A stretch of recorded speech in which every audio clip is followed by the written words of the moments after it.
Hello everyone. तो देखो finally हम लोग आज से स्टार्ट कर रहे ट्वेल्थ का सिलेबस। ओके, और ट्वेल्थ के सिलेबस में हम लोग क्या स्टार्ट करने वाले और क्या हम लोग देखने वाले, आज हम लोग थोड़ा डिस्कस करेंगे। इंट्रोडक्शन लेक्चर है ये, और आज से ही हम लोग ट्वेल्थ का सिलेबस स्टार्ट कर रहे हैं। ओके, तो जैसे कि आप लोगों को पता है कि आप लोगों का जो थ्योरी पेपर होता है वो 50-50 मार्क्स का होता है, पेपर 1 और पेपर 2 के लिए, और उसका प्रैक्टिकल होता है आपका 50 और 50 मार्क्स का। ठीक है, तो ऐसे टोटल मिला के होता है पेपर 1 100 मार्क्स का, पेपर 2 100 मार्क्स का। ठीक है, तो पेपर 1 और पेपर 2 तो हम लोग स्टार्ट कर रहे हैं सबसे पहले पेपर 1 से। ठीक है, अपन पेपर 2 भी अल्टरनेट में रखेंगे। ओके, तो पेपर 1 हम लोग स्टार्ट कर रहे हैं, और पेपर 1 में आप लोगों को सभी लोगों को पता है कि सबसे इंपॉर्टेंट लेसन कौन सा है?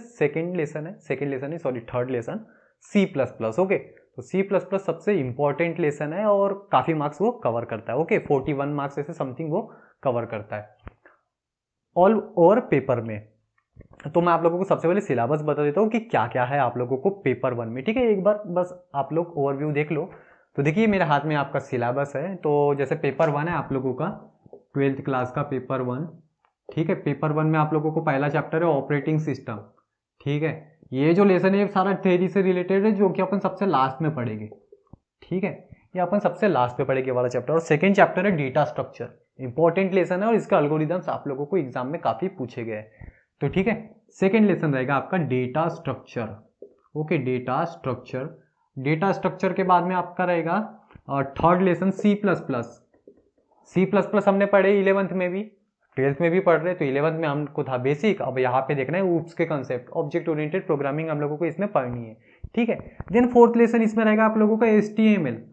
HTML बहुत ही ईजी लेसन। ठीक है, 15 मार्क्स का कुछ ये लेसन है और बहुत ही ईजी लेसन है। ठीक है, तो ये हो गया आपका पेपर 1 का सिलेबस। 4 चैप्टर है आप लोगों को। ठीक है, जिसमें हम लोग सबसे पहले देखेंगे सी प्लस प्लस, देन हम लोग देखेंगे HTML, देन हम लोग देखेंगे डेटा स्ट्रक्चर, फिर सबसे लास्ट में देखेंगे ऑपरेटिंग सिस्टम। ठीक है, तो हम लोग सबसे पहले स्टार्ट करेंगे सी प्लस प्लस से। ओके, तो सी प्लस प्लस से हम लोग स्टार्ट करेंगे।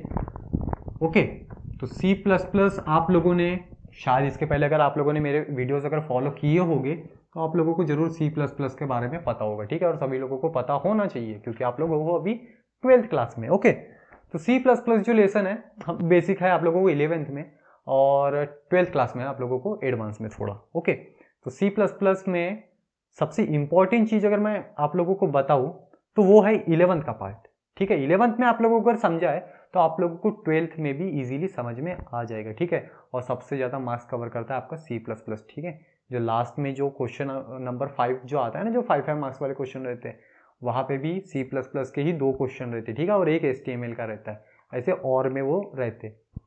तो फिलहाल सी प्लस प्लस हम लोग देख रहे हैं। तो सी प्लस प्लस में आप लोगों को कौन कौन से टॉपिक्स पढ़ने हैं वो अभी हम लोग देखेंगे। ओके, तो सी प्लस प्लस में सबसे पहले है review of C plus plus.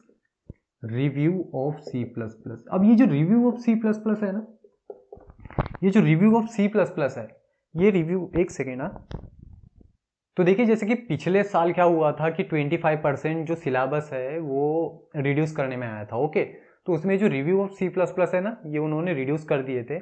लेकिन review of C plus plus important है क्योंकि एग्जाम में इससे रिलेटेड जो क्वेश्चंस है वो आते हैं। ठीक है, इससे रिलेटेड प्रोग्राम्स आते हैं, वेरिएबल्स क्या होते, ऑपरेटर्स क्या होते, इनके बारे में पूछा गया है। ओके, तो वो आप लोगों को आना चाहिए। और जैसे लूपिंग स्टेटमेंट्स है, जैसे हम लोगों ने कंट्रोल स्टेटमेंट्स जो पढ़े हैं ना 11th क्लास में, वो भी एग्जाम में आते हैं। तो और जो बेसिक जो प्रोग्राम है ना, जैसे फैक्टोरियल नंबर निकालना है, फिबोनाची सीरीज निकालना है, प्राइम नंबर्स निकालना है, उसके भी प्रोग्राम आते हैं।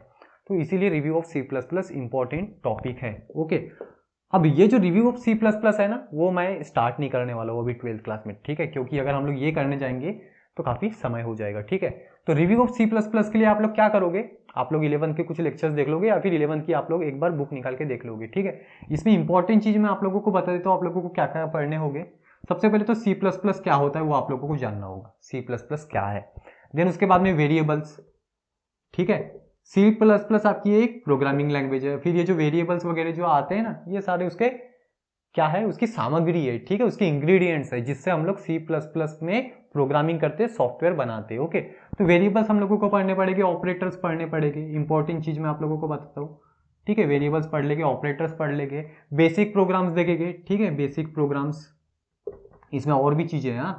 बेसिक प्रोग्राम्स देख लेंगे और कंट्रोल स्टेटमेंट्स देख लेंगे, ठीक है। मैं आप लोगों को फास्ट में ही बता रहा हूँ, कंट्रोल स्टेटमेंट्स ये पढ़ लो सारे। कंट्रोल स्टेटमेंट में भी अलग अलग है, इफ एल्स, ठीक है, फिर लूपिंग स्टेटमेंट, ये आप लोगों को पढ़ने होंगे, ठीक है। ये बेसिक चीज़ें आप लोग पढ़ लो, बस हो गया, ठीक है। और फिर तो और बहुत सारी चीज़ें हैं वैसे, ओके। तो ये लेकिन इंपॉर्टेंट है, इससे रिलेटेड आप लोगों को एग्जाम में क्वेश्चन आते हैं, ठीक है। ऑपरेटर्स के बारे में आते हैं, बेसिक से प्रोग्राम आते हैं, कंट्रोल स्टेटमेंट्स के भी प्रोग्राम आते हैं, ओके। और कंट्रोल स्टेटमेंट में काफ़ी सारे प्रोग्राम हैं जो कि आप लोगों को पढ़ने होंगे और इंपॉर्टेंट है 12th क्लास को देखते हुए, ठीक है। तो ये आप लोगों को बेसिक सी मैंने आप लोगों को चीज़ बताई है जो कि आप लोगों को पढ़ना है। वैसे मैं आप लोगों को एक बार रिवाइज करवा देता हूँ कि आप लोगों को 11th में क्या क्या है। जैसे introduction to structure of C++ program, ये था आप लोगों को 11th क्लास में कि C++ का जो प्रोग्राम होता है वो कैसे होता है, ठीक है। उसके बाद में कीवर्ड्स क्या होता है, आइडेंटिफायर्स क्या होता है, डेटा टाइप्स क्या होता है, डेटा टाइप्स भी इंपॉर्टेंट है, ठीक है। डेटा टाइप्स मैंने आप लोगों को बताया नहीं, डेटा टाइप्स भी इंपॉर्टेंट है। डेटा टाइप्स के बाद में यूजर डिफाइंड डेटा टाइप्स, फिर डिराइव डेटा टाइप्स, वेरिएबल्स है, ऑपरेटर्स है, उसके बाद में कंट्रोल स्टेटमेंट्स है, और कंट्रोल स्टेटमेंट के बाद में देखो फंक्शंस है, ठीक है। तो फंक्शन वाला जो पार्ट है ना वो हम लोग अभी 12th में करने वाले थोड़ा डिटेल में, ठीक है। तो हम लोग 12th में अभी स्टार्ट करेंगे फंक्शन से, याद रखोगे हम लोग फंक्शन से स्टार्ट करेंगे। तो रिव्यू ऑफ C++ एक आपका पहला टॉपिक हो गया 12th क्लास में, ओके। देन इसके बाद में आप लोगों को सेकेंड टॉपिक है फिर आप लोगों को एरेज, ठीक है, एरेज और एरेज के बाद में है arrays pointers, references, okay, references के बाद में स्ट्रिंग्स, ठीक है। ये आप लोगों को दूसरा टॉपिक हो गया, ठीक है, ये एक टॉपिक, ठीक है। देन इसके बाद में क्या है, इसके बाद में है आप लोगों को फिर principle of object oriented programming. इसके बाद में आप लोगों को ऑब्जेक्ट ओरिएंटेड प्रोग्रामिंग चालू हो जाएगी, ठीक है। Principle of object oriented programming, क्या होती है ऑब्जेक्ट ओरिएंटेड प्रोग्रामिंग, ये हम लोग इसमें देखेंगे, ओके।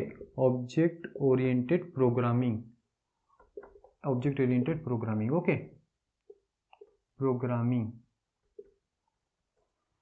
ऑब्जेक्ट ओरिएंटेड प्रोग्रामिंग में ही फिर अपने को उसके सारे कंसेप्ट देखने हैं। क्लासेस क्या होती है, ऑब्जेक्ट्स क्या होते हैं, ठीक है, ऑब्जेक्ट्स, फिर उसके बाद कंस्ट्रक्टर्स, ठीक है, कंस्ट्रक्टर्स क्या होते हैं, कंस्ट्रक्टर्स के बाद में डिस्ट्रक्टर्स, कंस्ट्रक्टर का ही एक पार्ट, फिर वो डिस्ट्रक्टर्स, ओके। और फिर operator overloading, type convergence, virtual function, polymorphism, inheritance, working with files, ये सारे कंसेप्ट आते हैं फिर ऑब्जेक्ट ओरिएंटेड प्रोग्रामिंग से रिलेटेड, ओके। अब देखो इसमें इंपॉर्टेंट चीज जो है वो ऑब्जेक्ट ओरिएंटेड प्रोग्रामिंग ही है, ओके। ज्यादातर क्वेश्चन जो आते हैं सब इन्हीं के ऊपर आते हैं, ठीक है। ऑब्जेक्ट ओरिएंटेड प्रोग्रामिंग के जो कंसेप्ट है उसी के ऊपर सारे क्वेश्चंस रहेंगे और मेनली उसी के ऊपर रहेंगे, ठीक है। लेकिन ये एरेज, पॉइंटर, रेफरेंसेस, स्ट्रिंग्स, इसी के ऊपर भी क्वेश्चंस आते हैं, ओके। तो ये हम लोगों को पढ़ना है, ठीक है। तो हम लोग ना स्टार्ट करेंगे एक्चुअल में फंक्शन से, ठीक है। एक्चुअल में हम लोग फंक्शन से स्टार्ट करेंगे जो कि रिव्यू ऑफ C++ का पार्ट है, ठीक है। फंक्शन से हम लोग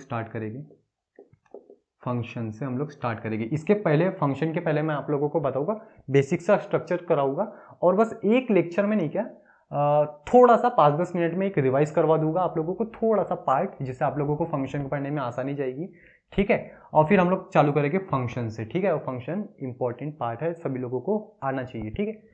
फंक्शन के बाद फिर हम लोग देखेंगे एरेज, पॉइंटर, रेफरेंसेस, स्ट्रिंग्स और then object oriented programming, okay.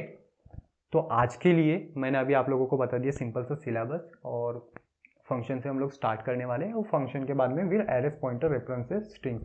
Actual में ये जो सारी चीज़ें हैं ना, ये है आपकी derived data types, okay. Derived data types है और डिराइव्ड डेटा टाइप्स के आप लोगों को कंसेप्ट पता होना चाहिए, ठीक है, क्या होते हैं डिराइव्ड डेटा टाइप्स। फंक्शन से हम लोग स्टार्ट करेंगे नेक्स्ट वीडियो से, ठीक है। तो नेक्स्ट वीडियो में मिलते हैं डायरेक्ट हम लोग फंक्शन के साथ, ओके। तो तब तक के लिए take care and bye bye.